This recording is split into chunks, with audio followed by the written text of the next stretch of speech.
भारत में घुसपैठियों द्वारा घुसपैठ की जाने वाली ये जो समस्या है ये कितनी बड़ी है, इस बात का अंदाजा आप इसी से लगा सकते हैं कि हाल ही में केंद्रीय गृह मंत्री अमित शाह को भी इस बात का जिक्र करना पड़ गया। और ये जो घुसपैठ होती है उसके बाद जो भ्रष्टाचार कह लीजिए या देश विरोधी गतिविधियां बढ़ती हैं वो कितनी तेजी से बढ़ रही है, डेमोग्राफी कैसे चेंज हो रही है, धर्म परिवर्तन कैसे हो रहा है, इसका अंदाजा भी धीरे धीरे अब सबको लगने लगा है। इसी कड़ी में बात उत्तराखंड की करेंगे, जहां पर अवैध तरीके से एक बांग्लादेशी महिला रह रही थी जिसको पकड़ा गया है और अब उसको डिपोर्ट करने की तैयारियां तेजी से की जा रही है। नमस्कार, स्वागत है आप सभी का। आप देख रहे हैं एनएमएफ न्यूज, आपके साथ मैं हूं नमता चौधरी। खबर आपको उत्तराखंड से बता रही है। उत्तराखंड यानी कि देवभूमि, उत्तराखंड यानी कि वो राज्य जहां के मुख्यमंत्री हैं सनातनी पुष्कर सिंह धामी, जो उत्तराखंड को आगे ले जाने के लिए हर संभव कोशिश कर रही हैं और उनकी वो कोशिश अब जमीनी स्तर पर अमल में आती हुई नजर भी आ रही है।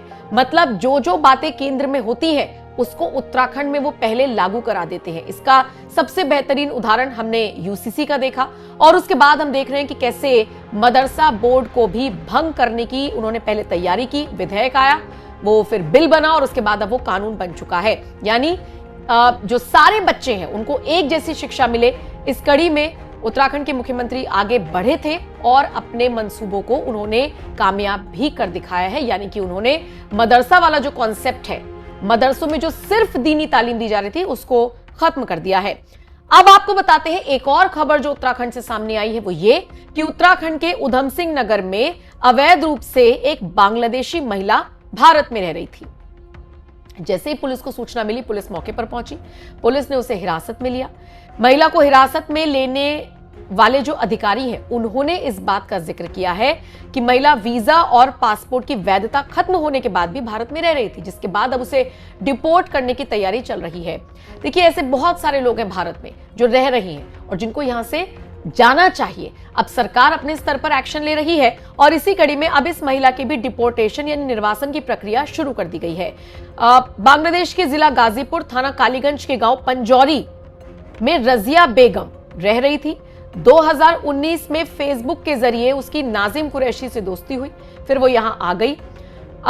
वैध पासपोर्ट लेकर आई, वीजा उसके पास था। वो 31 मई 2019 को नाजिम से शादी करने के बाद से यहां पर रह रही है, लेकिन अब चूंकि उसकी मियाद पूरी हो गई है उसके वीजा की, तो उसके बाद भी वो यहां पर रह रही है। पुलिस को जब इस बारे में जानकारी मिली तो सुरक्षा के लिहाज से अब उसे डिपोर्ट करने की तैयारी की जा रही है। बताया तो ये भी जा रहा है 2022 से अगस्त 2025 तक वो हरियाणा में अपने पति के साथ रही, फिर गदरपुर वो आ गई और अब अवैध रूप से वहां पर रह रही है। खुफिया एजेंसियां या जो जिला पुलिस है वो संयुक्त अभियान चला रही है और इसी कड़ी में इस महिला के ऊपर ये कार्रवाई की गई है कि अब इसे वापस डिपोर्ट किया जाएगा।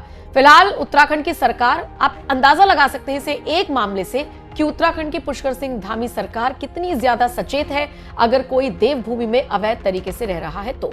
वैसे जो इसी तरीके से अवैध तरीके से रह रहे हैं उनको भी खदेड़ा जाना चाहिए या फिर उनके जरूरी जो डॉक्यूमेंट्स हैं वो उनके पास हो। बाकी जो घुसपैठ कर रहे हैं उनका इलाज तो होना ही चाहिए। अब आप इस खबर पर क्या राय रखते हैं? उत्तराखंड की सरकार के इस कामकाज पर और काम करने के तरीके पर आपका क्या कुछ कहना है? अपनी राय हमें कमेंट कर जरूर दें।